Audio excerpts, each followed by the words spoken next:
Chris, what's going on? Hey, Eric. Your microphone on? It is on. Here I am not lecturing you, but telling you how to work a microphone, and you're looking at me like I have four eyes. I already looked at it 20 times to make sure I had it in the on position. It's probably, I think we got these from Walmart or Target. Yeah. Like $20. Microphone's a microphone. Really? Well, no, I mean, there's $1,500 microphones that work a lot better. Imagine if I had you over. I'm like, hey, Chris, you want to do this podcast? And you're like, yeah, sure, whatever. It'll be a good time. And I bring you down to this elaborate studio with flashing lights. I was really thinking that there was a possibility that because you have this basement, there would be like some sort of amateur studio set up down here. No, this is as much as I've done with this so far. I was telling you earlier, it's literally hit record, microphone up to the radio to play some music, and then, if you have to go pee, you got to hold it. Yep. While the audience listens to some intermission music. Well, these microphones, the cords are kind of long, so we could pee outside maybe. But anyways. I know, I feel like I could do a stand-up act since I have the cord to drag around with me. No, thanks a lot for coming over, and I said earlier, unfortunately, the only time I really see you is, weddings. Right. And funerals. Funerals, and then Christmas, Thanksgiving, maybe Easter. Maybe Easter. I missed you at Easter this year. Yeah, I didn't go this year. But no, so I'm happy to connect with you on a different level. So we'll see how this goes. Hopefully you don't run out of my basement in like 10 minutes because I offended you. I think we'll be fine. Right off the bat, I talked to you at the wedding a couple weeks ago when I Facebooked you. Yes. I sent you a message on Facebook, and it was really awkward because I sent it to you earlier in the week. Like I think usually after I get off the treadmill or get home from the elliptical Planet Fitness, I'm on the elliptical, like I'm all jazzed up and I'm ready to take on the world for like an hour. Yeah. Like an hour or two, and then I come back down. So I think I got off the treadmill. I'm like, you know what, this podcast thing, I'm gonna push it forward, see what happens. And I'm like, Chris is the guy. I'm gonna message him. Hopefully he gets back to me. I think I typed something up once, erased it. I don't want to get the words right, I am the same way. Yeah. So then I did that. I sent it to you, and I'm like, all right, no response the first day, no response the second day. Then I'm like, oh man, I'm gonna see him at Garrett's wedding, and it's going to be awkward because maybe he saw it and he didn't want to do it. But then I brought it up to you and you said how you kind of you're not good at getting back to people right away. I'm awful at getting back to people right away, and it is probably, I think, the biggest pet peeve that people who know me really closely have with me. Yeah. I'm bad at getting back on text messaging. I'm bad at getting back to people with Facebook messages, and even at work sometimes I can be terrible about, I say sometimes, a lot of the time, I can be bad about getting back to people. Yeah. And I think I have whittled it down to items that require planning, forethought, and action. Okay. And because I never seem to want to do it right now, because right now I'm in the middle of something else. And something else could be sitting on the couch watching paint peel, but I'm doing that right now, and I can't think about the thing that you want me to do. Sure. But I have actually been working on it pretty hard over the past, 6 months, and really trying to. Well, I text messaged you. Notice when I do that. I sent you a message this afternoon to make sure we were still on, and you got back to me like that. Like I think I just put my phone down. Well, because that didn't require any planning. I see what it was already on the calendar. I knew I was doing it, so I was like, then my brain goes, yeah, leave me alone. It's in the calendar. I'm doing it. I'll be there at 8. Now, are you one of those people that if you get a message or you get a call, you see it, you read it, then you just put it down. You just put it away. Actually, a lot of time what I'll do is if I see it on the screen and I get an idea of what the subject is, sure, I'll just leave it unread. Oh, so that because I'm a little OCD, so that little red dot that says 1, 2, 3, 4, whatever on the messages icon will drive me crazy. I'll always notice it every time I turn on the phone, so it's always the reminder that I have to read the message. I mean, it's really fucked up thinking. I've explained this to people before, and I get the two heads look like, what are you talking about? No, I follow you a little bit, yeah. I do at work. I'll get an email like maybe Thursday afternoon, and I'll get back to this person later, and then next thing you know, Friday late morning, Friday early afternoon. I want to say in my line of work that doesn't sound right, but for what I do, I got to get back to people pretty quickly. Yeah. So like a day and a half later, I'll just be driving. Oh, we'll talk about that later, but just driving, and I'll be like, oh crap, I got to call Paul back, or I got to call Tom back, and I'm just like, man, I saw the email. Yeah. I just forgot to get back to the person. So, but that is that. To me, when you didn't get back to you, I'm like, man, this dude is really busy. Like, I feel like you are always doing really important things with like super important people. I think so. That's why. I think I have somehow subconsciously figured out a way to make everyone think that I am really busy all the time. It's a talent, it's a skill, maybe, or no? I mean, sometimes it's true, and sometimes it's not true. Like, I'm probably busier than your average person. Yeah. But not exceptionally busy. I'm not like, I'm not one of those guys that's got every moment of the day scheduled on the calendar because there's engagement after engagement to go to. Like, I'm not a politician. And people have told me I should be a politician. You want to be a I politician. can talk like a politician, but I don't think I could do a politician's schedule. Yeah. Because I'd be like, I got to go to this stupid, not-for-profit thing at 7, and then I got to go shake hands at 8, and then I got to show up at this other thing at 9, and then I got to go back to the office at 10 because I have to talk to some of my committee members about a bit. Like, I'd rather be at home watching TV possibly and making you think that I'm busy. No, it's so when I run for public office, this is going to come back to haunt me. Yeah, no, we'll try to keep it on the wrap if that ever happens. So the other, I guess that ties in a little bit too with Facebook. And I may have told you in the past. I don't know about you, but I always fight with myself. I have this fight between myself and Facebook, and just social media in general. And I think I get caught up in seeing what other people use it for, and it doesn't I can't enjoy it to its fullest for what it's there for. And I don't know. I feel like I shouldn't be using, but Facebook. Does that make any sense? I guess. Oh, it does. I'm kind of there right now. I mean, I was. If you'd come to me a month ago and suggested that you were going off Facebook, I'd think you're crazy because why are you disconnecting yourself like that? Because it's really is sort of a wonderful tool that keeps us all connected, and there really are a lot of positive attributes about Facebook. I mean, I keep in touch with people that I otherwise would not know where they are if they're dead or alive. Yep. So, even if it's getting an update about, their kid's birthday or, going to the beach over the weekend, there's still that, like, basic human connection of someone that I used to have, some sort of bond with. But now, I'd say over like the past week, I've been thinking more and more, I wonder if I'm just going to duck out from Facebook for a little while. Yeah. Because it almost seems like it adds too much noise to what is already a noisy atmosphere. Just, in my daily life, and maybe in other people's daily lives, and in my head. So there's all this other noise that Facebook contributes to it, and sometimes it's interesting stuff, but most of it's really, I'm going to use a fancy new word for the week, banal.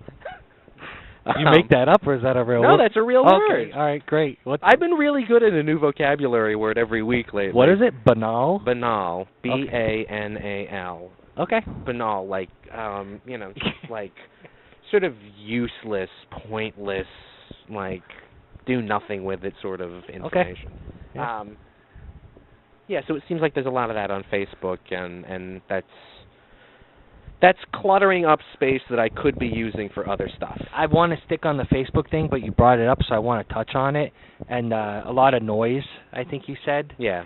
That was your comment, and so it's not just me, because I feel like not only with work but personal life, and there is so much information out there right now that you're supposed to remember or act on or just process, react. Yeah, and it's sometimes it's hard not to get overwhelmed. Sometimes you have to literally just stop and be like, okay, what needs to get done first?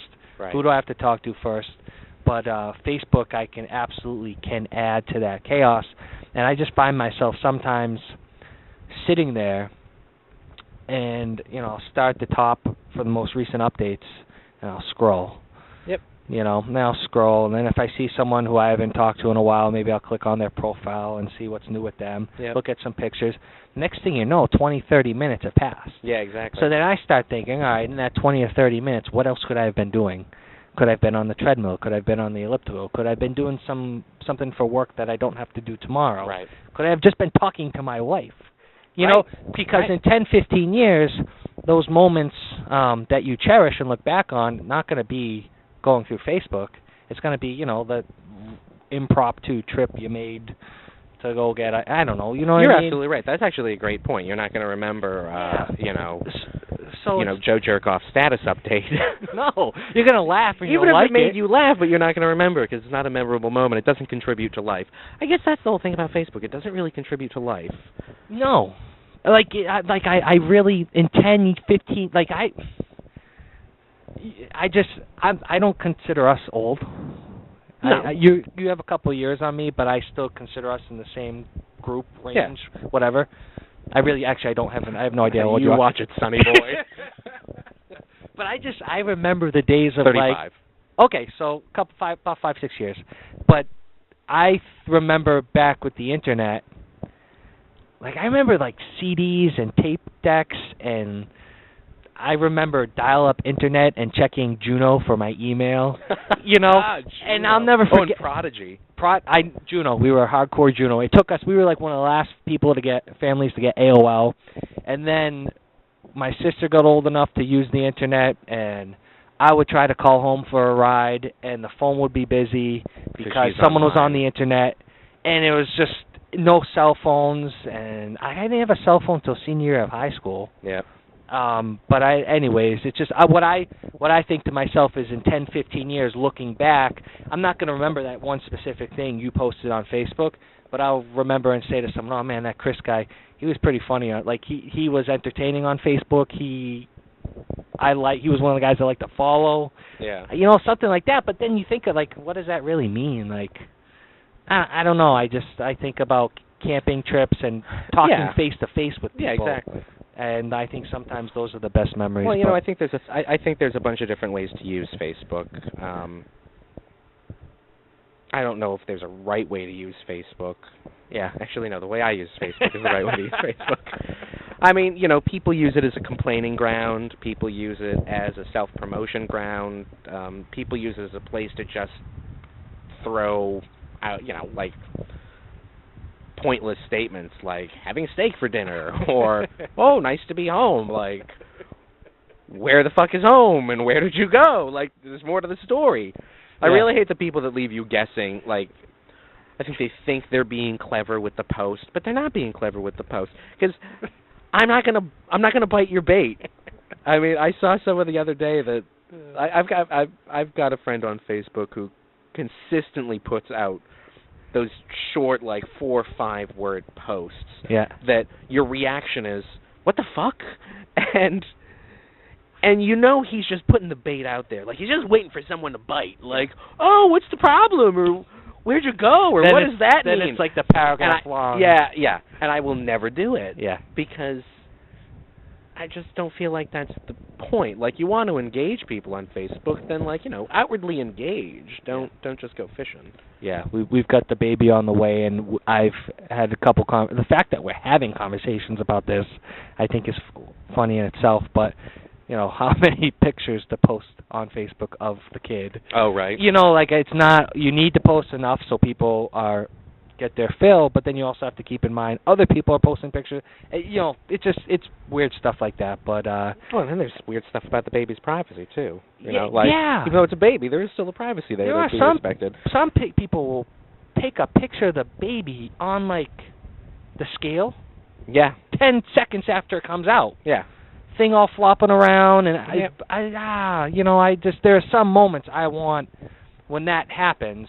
That's your moment. That's Lee's moment. That's my moment, and that is nobody else's.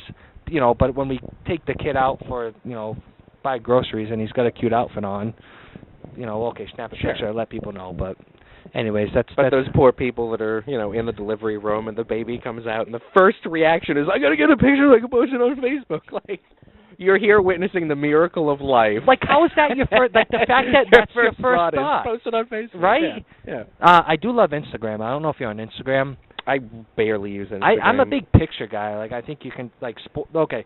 So I didn't give you a quick rundown, but you're sitting in the basement of Champions. So in order to get on the wall, you had to win a championship on a Boston sports team. Okay. So I had Ray Moss on the wall. I took him down. I returned him because he never won a championship. Had a great year, but you didn't win the big title. So he's gone. Yeah. So you're out of here. But you hear that, Randy Moss? You are off the effing wall. But this is the basement of Champ. I like pictures. I just think you look at a picture, and the first thing I think of is like, where was I when that happened? Yeah. And then there's just so many different stories behind it. So, anyways, not to get too deep on Instagram, but I love Instagram, and then Twitter in case of emergency, and I mean that literally. Like when the Boston Marathon bombing happened, and what else? When Obama came to Worcester, I'm just trying to think of recent. Right. Like there were people taking pictures, of Obama, and and they were trying to catch the suspects with the Boston Marathon. It was like up to the date, not always accurate. You have to find the right source, but it's just up to the second information. Yeah, and something about that. I think I'm more intrigued with just how people can get the information out so fast, and how you can scroll down and then it's like, all right, 3 seconds ago this person posted. 3 seconds ago, it's like, holy crap, And I'm just sort of learning about the value of Twitter for myself. I mean, when Twitter first came out, and for the first many years of its existence, I fell into the camp of people who found Twitter even more useless than Facebook, because Twitter is just so short. Yeah. And it was at a time when people, when no one had really discovered what the value of Twitter can be. Yeah. And now I'm starting to see the value of Twitter, because it has, it's finally like fallen into its niche and what it's supposed to do, and it's, I think it serves for people who love to follow celebrities. That's probably one of its greatest tools. Celebrities, athletes. What celebrities and athletes are doing. Yep. Outside of that, I think it is a great information sharing tool. I mean, I was at the Hanover Theater in Worcester tonight. They did for the first time ever, it was a gubernatorial debate about arts and culture in Massachusetts. And 6 out of 7 of the gubernatorial candidates were on stage in a panel, and Joyce Cole Haywick, if you remember her, she used to be the arts critic on WBZ, and now she's a big arts leader in the Commonwealth. Yeah. She moderated, and I'm kind of following you right now, but I'm with you to a certain point. I think you're pretty passionate about this stuff. Am I wrong? Politics and stuff? Yeah. Okay, so keep going. If I'm giving you a blank stare. Oh, okay. That's why. I'm getting to my point. Okay. So this organization called Mass Creative, they are basically a not-for-profit organization that work to promote the arts in Massachusetts. Okay. This is theater, music, visual arts, all sorts of stuff. And they put this event together. So it was great to have 6 people running for governor of Massachusetts on the stage talking about what they would do if they were elected governor to promote a healthy arts community in the Commonwealth. Yeah. And before they started the whole thing, Joyce said, everyone out in the audience, pull out your cell phones, get on Twitter, and use the hashtags ArtsMatter, Mass Creative, and just tweet about what you hear tonight. Tweet questions at us, tweet comments, whatever. So I hopped on a Twitter, and I searched the hashtag ArtsMatter. And, I mean, it was flooding. Really? There was probably about 1,000 people in the audience, and people were tweeting like crazy. It's a good turnout. And it was an awesome like, it was one of the first times I really firsthand witnessed the power of Twitter and what a great information sharing tool it is, yes. and how it's so much more useful than Facebook. Yes. Yeah. Because you can look up, you can go after specific things. You can pinpoint it. Yeah, absolutely. Yeah, we could come up with a hashtag for this podcast, and then exactly. Tell people to follow us, and it's not live, but it's a great tool to have. Totally. You Arts and go ahead. Hold on, one more thing on Twitter, by the way. If you tweet, I started doing this a couple of weeks ago, and I swear I'm going to make it a thing. It's really the first time I have personally gotten into Twitter. On my commute from Worcester to Boston, I encounter multiple rage-inducing lane closures implemented by the Massachusetts Department of Transportation during morning commute, evening commute. It seems not to really matter. Now, and I've been doing my commute for 14 years, and I remember once upon a time when they were going to do road work on the Mass Pike, they would do it overnight. Yep. Not anymore. But, because it's all union work, and overnight's probably time and a half or double time, and they had budget cuts, they do it during the day now. Mm-hmm. And they try to do it wisely. I will give them that. Mm-hmm. However, at 9:30 in the morning when I'm driving in and they have one lane closed on the Mass Pike extension, which is basically everything after Weston. Okay. It upsets me. So it happened a couple of weeks ago, and I decided to hop on Twitter, and I did something like, brilliant decision-making, and I tagged @MassDOT, because that's their Twitter handle, lane closure at 9:30 in the morning on a Monday morning commute. And then I just used the hashtag #TopMen. Which, if you don't know, is a reference to Indiana Jones and, oh my God, not the Temple of Doom, but the other one, the Ark of the Covenant one. Do you not know the Indiana Jones movies? I wouldn't have known that reference. Oh my God! Okay. So in that Indiana Jones, they discover the Ark of the Covenant, and it's going to fall into the hands of the Nazis because it's always a fight between Indiana Jones and the Nazis. And blah blah blah, all the adventure. Indiana Jones saves the Ark of the Covenant from the Nazis, and then the United States government shows up, and they basically take it away because they're going to put it somewhere. And Indiana Jones and his buddy Marcus are meeting with these government officials because they want to put the Ark of the Covenant in the Smithsonian. Okay. And this U.S. government official that they're talking to says, well, you can't have it. We're putting it in a very safe place, and it's being handled by top men. And they ask, which men? And the guy just goes, top men. I mean, it's a really fantastically famous line from the movie, and it just popped in my head the other day because I was like, there's these idiots at the top of the chain at Mass DOT making this decision. Top men. So after the explanation, it makes sense. So when you see stuff like that, did they get back to you? Join me in my top men hashtag. No, of course they didn't get back to me. Oh. Probably too busy doing other things. I guess. I don't think they realize that they actually have a Twitter handle. Well, that's the scary part about Twitter, and even Instagram. More Twitter, but you don't. I think you can be verified on Twitter if you're the actual person. Yeah. But sometimes people can just make up names, and it could very well be just some person with Mass DOT. Right. I'm sure it's not, but it's not censored. I double-checked to make sure that they would see it. It is actually Mass DOT. You brought up the commute, though, 14 years. I got so much I want to talk about, and we'll try to squeeze it in, but if we jump around, I'm sorry. But you brought up your 14-year commute into Boston, literally into the center of Boston?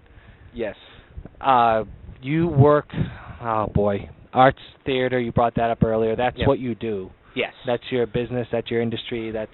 Yeah, live touring Broadway is the industry that I work in. So you went to a private school here in Worcester, then you went to Emerson? I did, and I'll actually go back to tell you how this... How it started, the sort of trajectory of... I was going to ask you, there has to be a moment or something or a movie. And it's really... It's not even a movie. It's like the stupidest moment, but I remember it. Let's do it, yeah.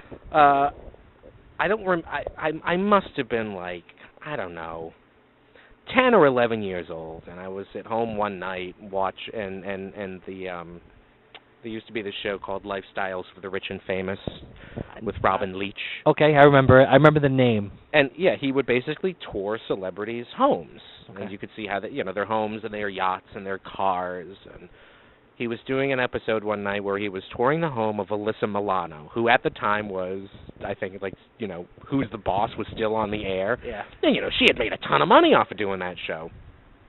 And we're not that far off in age, so if I was 10 or 11, she was 12 or 13 and worth millions. And she had this beautiful house in California, and the cars and the boats. And I just remember watching, I was like, oh man, I want that.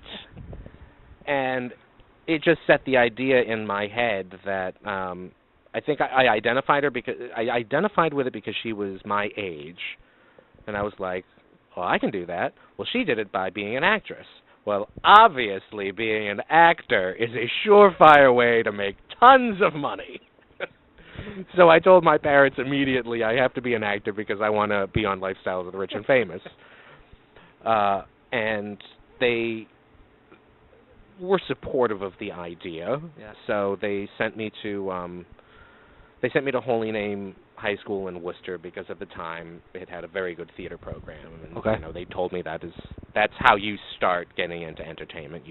People start in the theater. So plays and so plays and because I'm trying to think. We went to Doherty, and I remember they would occasionally have a play. I mean, I guess you can't have them every week because you have to prep for it. Right, you have to build and rehearse. Yeah, you have to rehearse. But they would put them on, and I think I might have went to one or two. Yeah. But that's what... Certainly not the most popular kids in high school. Well, actually, one of the girls a girl I dated in high school was in a couple of them, so I think I went to those. Okay. But and then one of the other kids who went to high school with, I don't talk to him anymore, but he was on the baseball team, but he also acted and did all that stuff, and he was really good. But so you acted in So I went to high school, and my freshman year I of course did nothing because I was a shy kid, and my father threatened to take me out of the school because he didn't want to pay the tuition at the Catholic school if I wasn't going to do anything. Sure. So I went down to the theater one day after school, at the end of my freshman year, and said I wanted to do something, and they gave me some job on the stage crew. I specifically remember it was a play called The Glass Menagerie, and my job was to go backstage and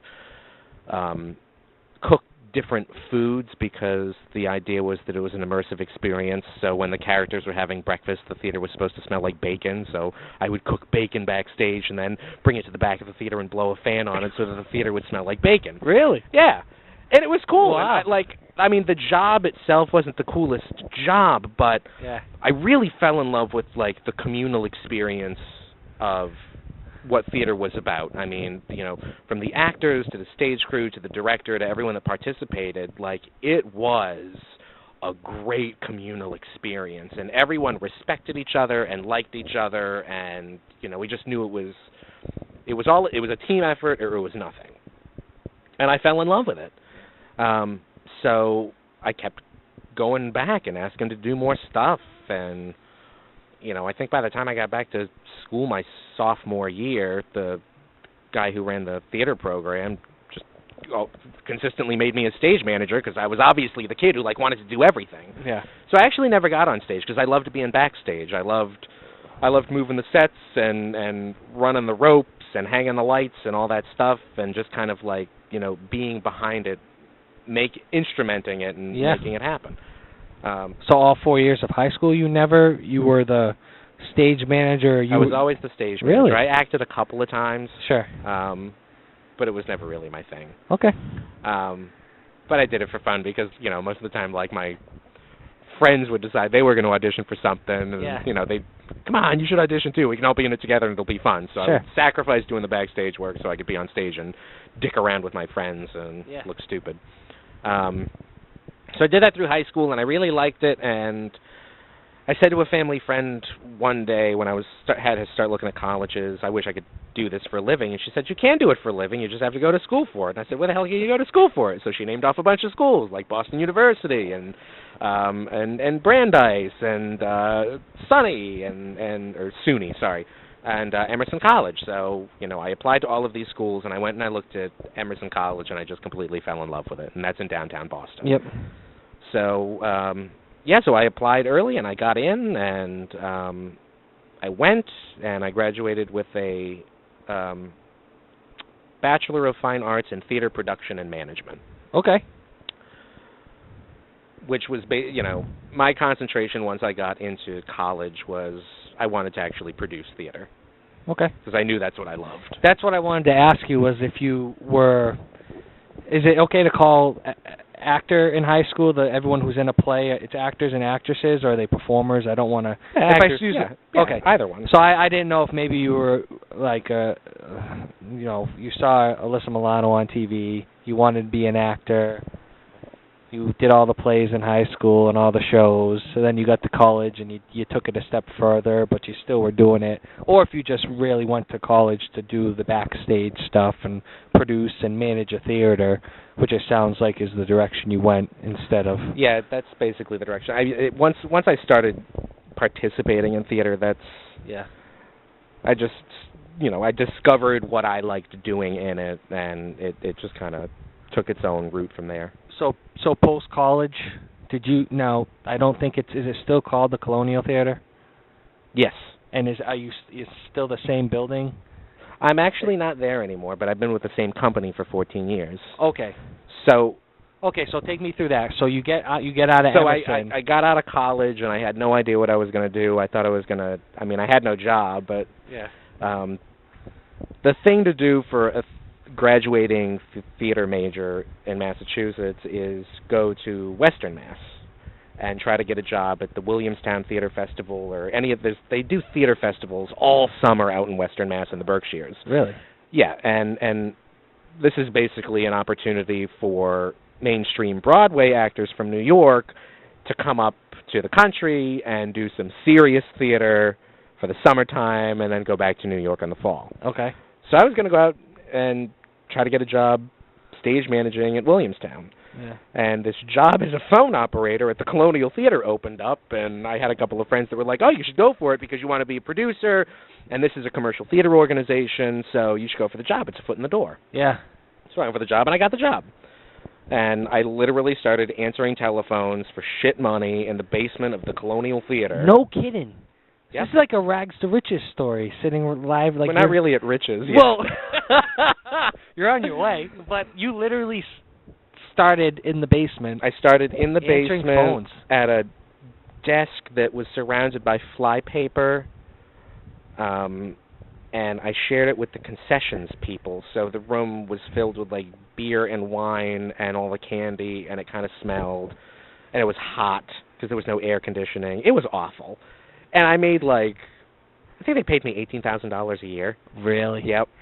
And this was normal, like 9 to 5 every day? 9 to 5, Monday through Friday. And you're in a basement answering in a basement, phones. answering the telephones. Wow. Okay. And I was still living at home, so the $18,000 wasn't bad. I could afford a car and beer. Yeah. And that got me through. I did that for 2 years, and then I got a promotion, and I became the associate theater manager. Now, during your time as the phone operator, yeah. Were you dropping clues? Were you talking to people? I'm sure they knew who you were. Oh my God! No, I know your question. I was the most obnoxiously ambitious kid. Okay. And when I look back on it, I know I drove people crazy because I know I was that kid that was like, oh my God, just get him out of here because he's so irritating because I was so ambitious. And yeah. I mean, I have run into those same ambitious recent college grads. And, yeah.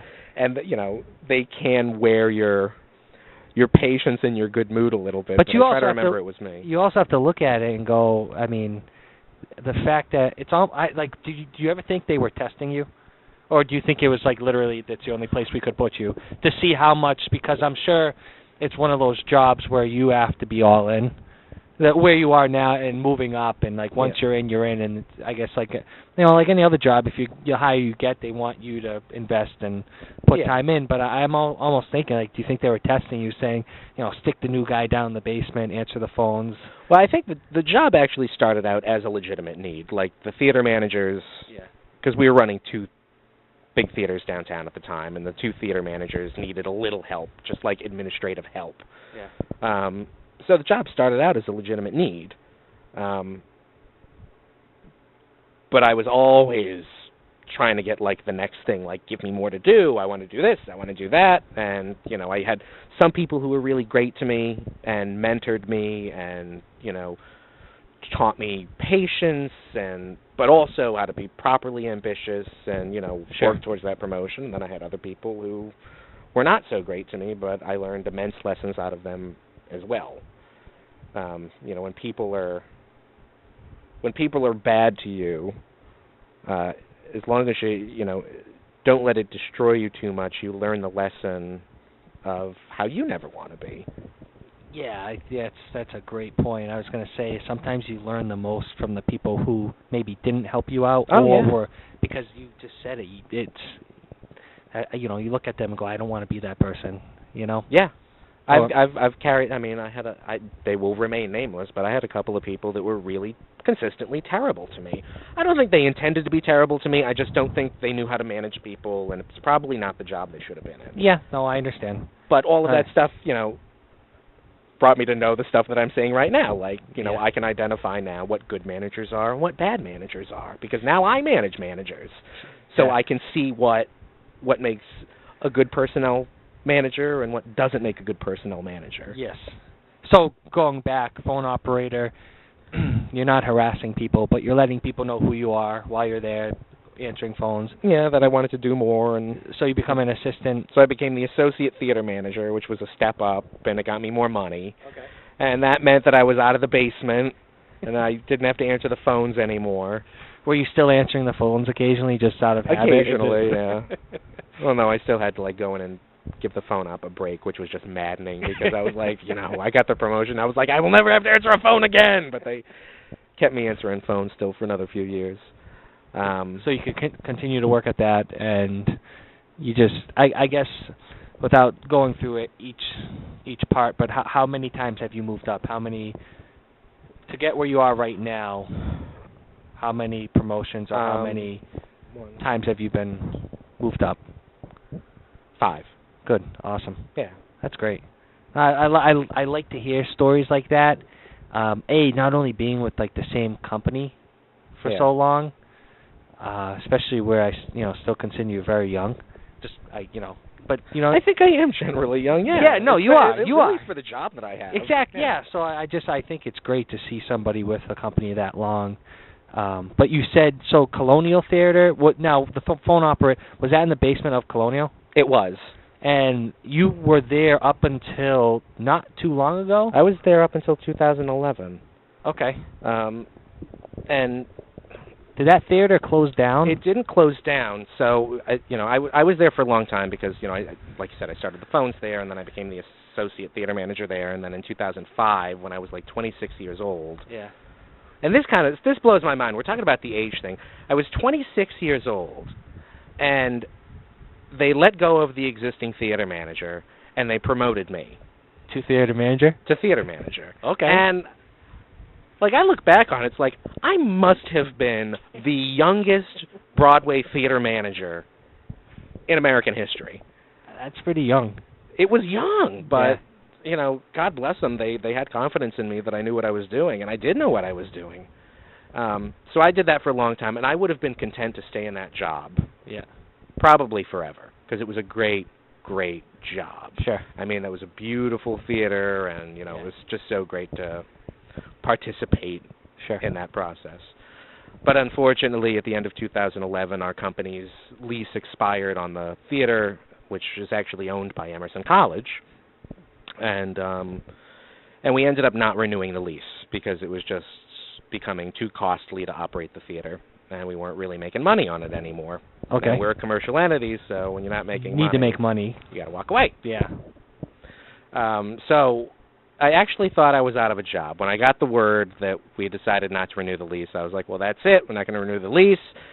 There was nobody lined up to take over the lease. Yeah. So I was like, great, I am out of a job for the first time in 11 years. Luckily, the company liked me, and they didn't want to lose me, so they made a job for me. And I went up to the Broadway and Boston office, and they made me the director of operations. Awesome. And I did that for, I think I had that job title for only a year, and then they promoted me to general manager, and that's where I am today. So now, are you in charge of are you multiple theater? Like, what do your responsibilities include?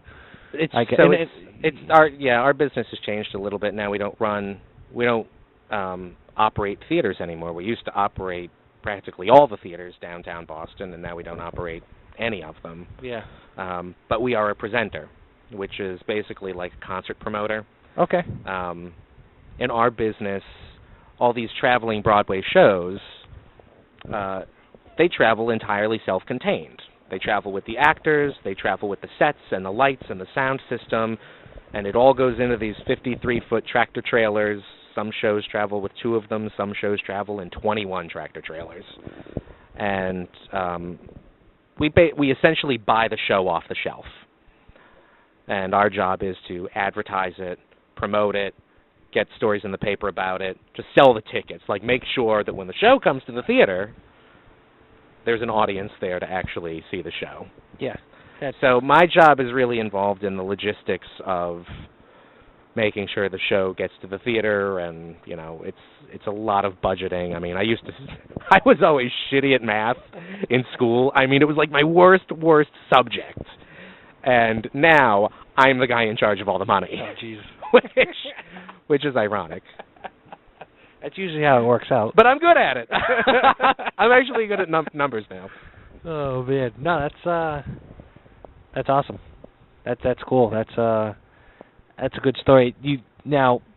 So real quick, Colonial Theater is still there?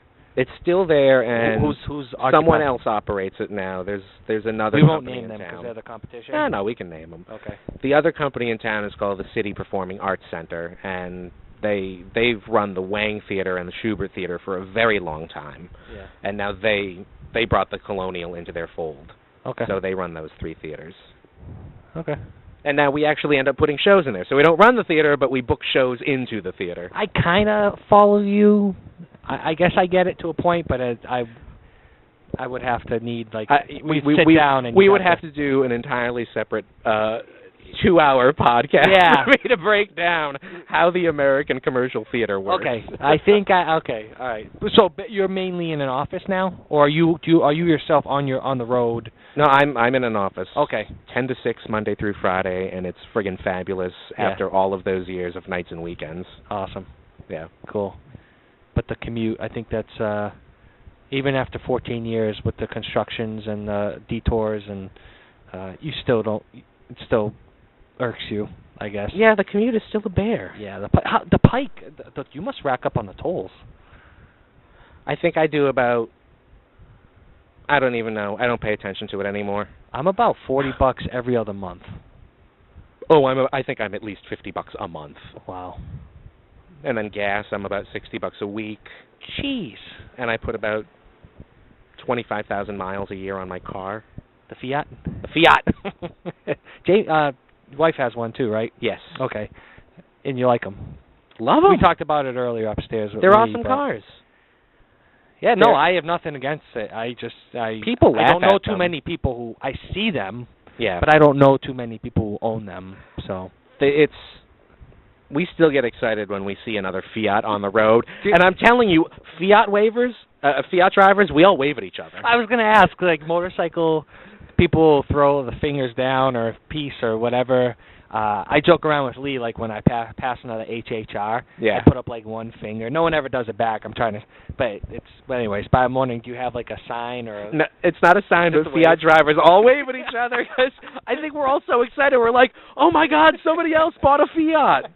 What if you see someone with, like, the same color as you? Is it like a double wave, pull over, talk to them? So here, you know what? This actually happened to me literally the other day. Sunday, I went down to the Cape to visit friends, and they were renting a cottage in this really rather sort of like secluded cul-de-sac, and I'm like driving up this one-lane dirt road, and I see all the signs that say private property. I'm like, oh shit, I am in the wrong place. So I go to back up, and I look behind me, and there is a white Fiat directly behind me. So I'm like, oh crap, I got to keep going. So I'm figuring like, oh great, these are the people that like live in the mansion down the end of this private road. So I kept driving, and I get to the cul-de-sac, and I see my friend's cottage, and I realize I'm there. But I'm still in this other Fiat's way, so I pull off to the side to let them pass, and they're like, we're going exactly where you are. I was like, sorry, I'm an asshole. So I backed out of their spot, and we passed each other, and we were like, nice car! Oh, man, that's great. That's great. I had to drive a Matrix. Like, that's a company car I have, the Chevy HHR. Oh, okay, yeah. So, but when the other company car is a Toyota Matrix, and it's kind of like a Honda Fit. Oh, yeah. Not as small as the Fiat, but it's still compact. Yes. It's roomy on the inside, but I mean, it's just the way people drive today. You know, I'm not saying I'm the best driver, and I don't know how you drive, but... Like a maniac.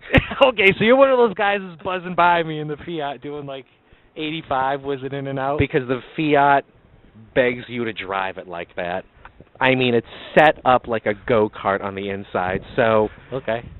And it's got a powerful little engine, and the car barely weighs anything. So, like, when you get on the highway, you just want to open the thing up, and I mean scream past everybody. Oh, man. That's good stuff. I don't know if I would look right in one, but going back real quick, I just wanted to touch on this, the Colonial Theater. I've only been to it one time, and it was for your wedding. Yeah. And I've been to, now that I'm married and with Lee's friends and my friends getting older, we've been to a few weddings. And we've been to some nice ones. I think ours went on record as being the hottest wedding ever at Matt. Well, I'm not going to say the place, but yours was awesome because Thank it was unlike any other I've been to. And it was at the Colonial Theater, and the setup, and when you guys exchanged your vows or did the I do's or whatever the heck you do. Yep. You're on stage. Yep. All the people in attendance were sitting in the seats. Yep. And then next thing you know, we go out into the hall. Excuse me if I don't say the right name, but like the hallway. Yeah, the lobby. The lobby. Yep. Have drinks, some snacks, some appetizers, and then you freaking walk back into the theater. The curtain opens up, and then dance floor and tables, and I just thought it was cool. And I guess how much. Did you come up with the idea yourself, you and Jamie, or I'm going to guess it was mostly you who wanted to do that? No, it wasn't actually. I fought the idea. Okay.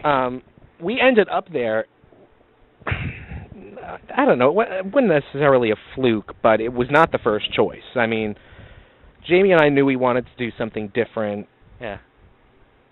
That, really, I mean, like, everyone does. Like, you want to have your own signature on your wedding. Sure. And we went around and we looked at all the places.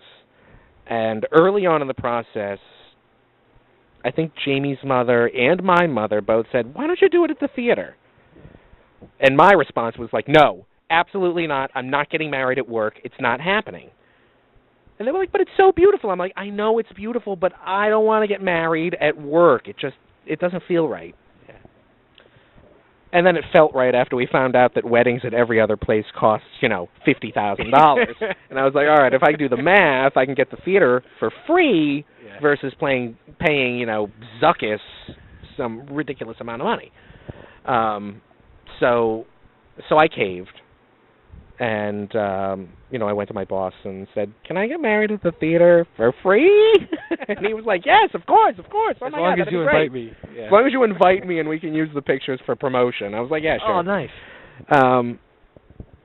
So, we had our venue, and then Jamie and I just had a blast coming up with all the ideas of how we were going to do it and what we wanted it to look like.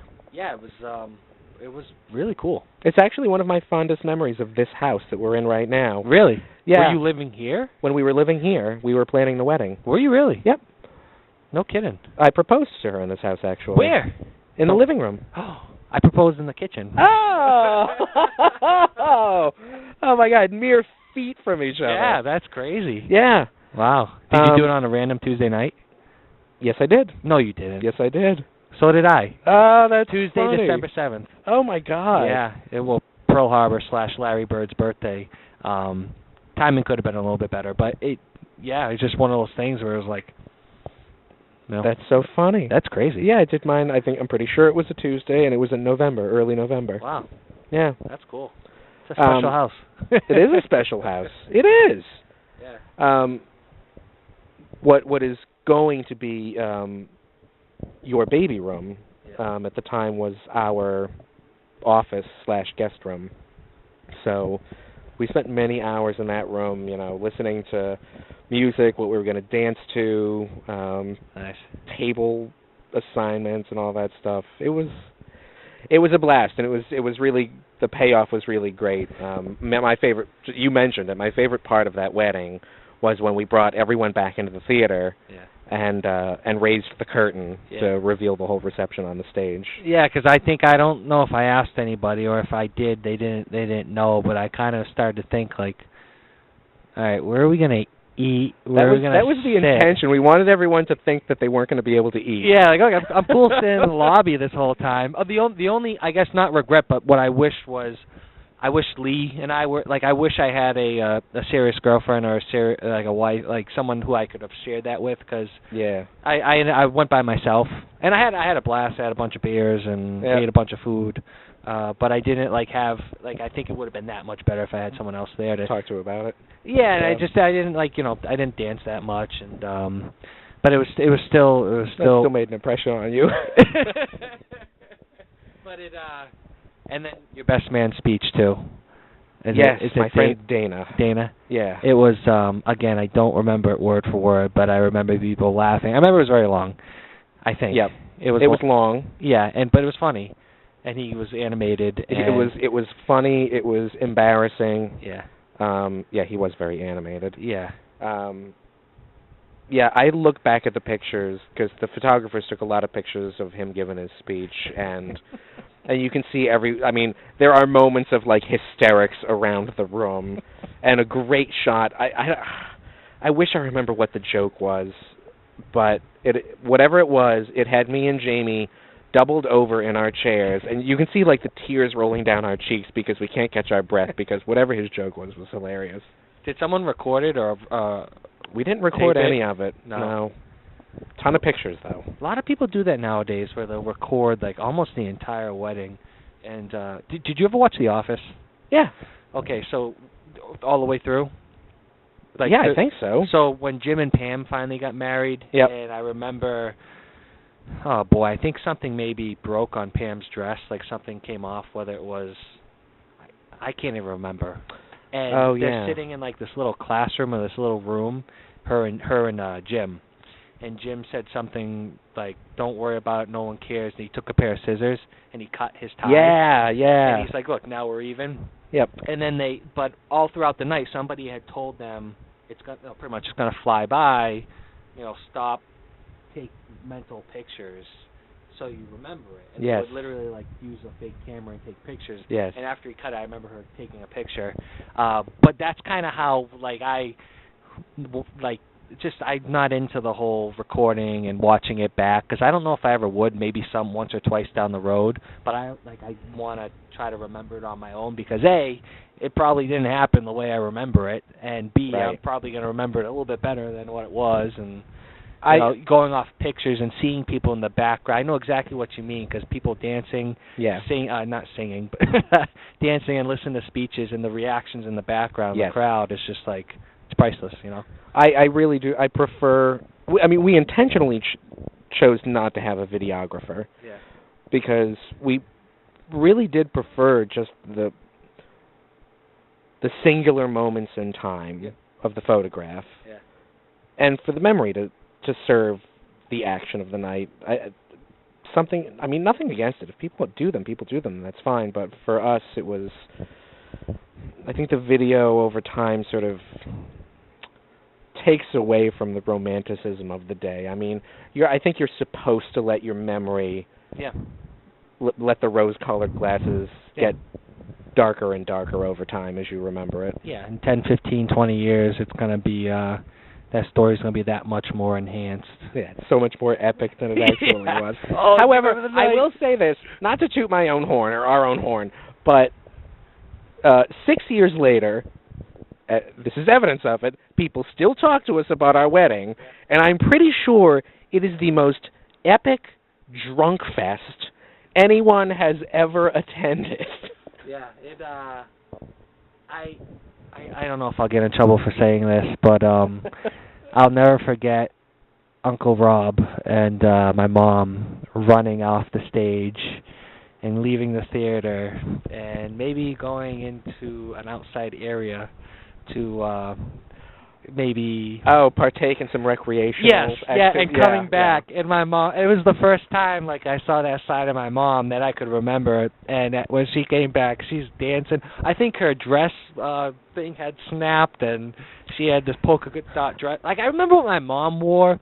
I remember the date you got married, which is, and it's, I mean, for other reasons too, but like also like you said it, there's people coming up to you years after the wedding and saying, "Man, you know, it was a crazy time." It was just, but it was crazy. People were drinking, people were doing other stuff. People were drinking. Oh my God, people were drinking. Like, I'm gonna steal a line from the comedian John Mulaney. People were drinking like it was the end of the world, like it was the Civil War and a doctor was coming to saw their legs off. Was it open bar? I was gonna for about 3 hours. It was open bar. Okay, because I was gonna say and that's what happened. Everyone knew it was an open bar all night. Yeah. So they got fucking polluted immediately. Yeah, it's like, get it in while I can. Yeah. You know, that's usually what happens. My bar manager really regretted making that deal with me because we came up to like a solid dollar figure. Like, I'll pay you X amount of dollars and you just keep the bar open for this amount of time. And he was like, sure. And I think he must have lost money on that deal. Jesus. The beers that you had to pay for after that 3 hours went from like $4 to $6. Yeah, exactly. Yeah. We got to start double for this stuff. Yeah, and there was some doobie smoking going on that night. Yeah. I heard plenty of stories about that. That was going on downstairs in the VIP room. Yeah. Literally the VIP room. Like, there was no Cristal and there was no sex in the champagne room. I tell you what, though, I mean, looking at it like from now with the kid on the way and me thinking like, it's so weird, the things you think about, just in general, but then when you're in a situation like with a kid on the way. Yeah. But looking back at times, like if you're ever going to go crazy and do that kind of stuff, it would probably be on your son or daughter's wedding day, especially your daughter and like your only daughter. Yeah. You know, so, or your parent, like your, and I just, do you have any siblings? No, I don't. Oh, so you're only child? Yeah.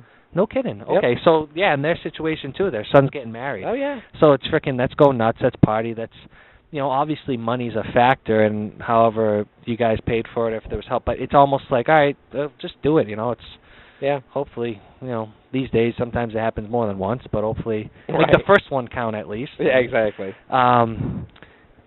Going way back to the thing I wanted to bring up was I was looking through your Facebook page and I was trying to see if we had any mutual friends besides family. Yeah. Just to see if we could build up a connection, and we don't. But okay. But then I went over, and it's pretty cool. It's kind of weird how it tells you mutual friends, and then it tells you people I might know. Oh, yeah, like removed by 1 degree. Yeah. Yeah, and then it had pages you like. And there's only one page you like, which, do you know what it is? No. Really? Really? It said one page. It was, I don't. Maybe I'm laughing and I don't want to. Like, it's Kathy Griffin.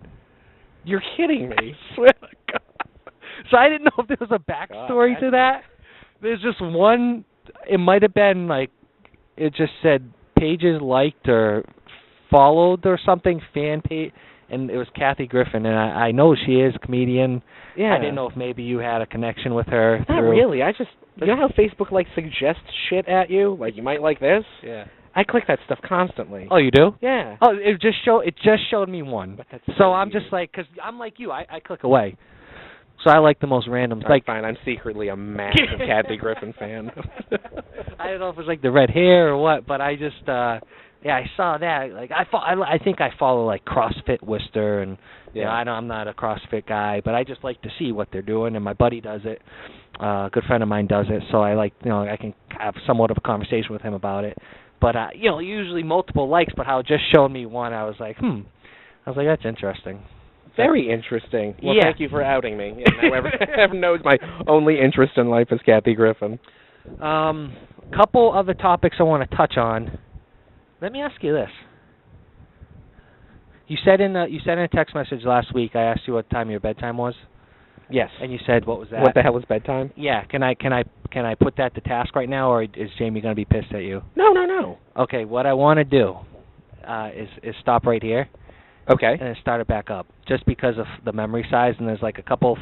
There's a couple things I want to talk to you about. And I don't want to rush them. Sure. Is that cool? That's fine. I feel like I have should to go to the bathroom anyway. Okay. I should have talked to you about this before, but we're at like the hour mark now.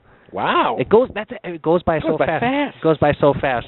There's a couple of really important Well, that's it for this week's episode. Yeah, this is it. We'll catch you on the other side, and thanks for listening, and thanks for doing this first part. My pleasure. It's fun. All right, cool.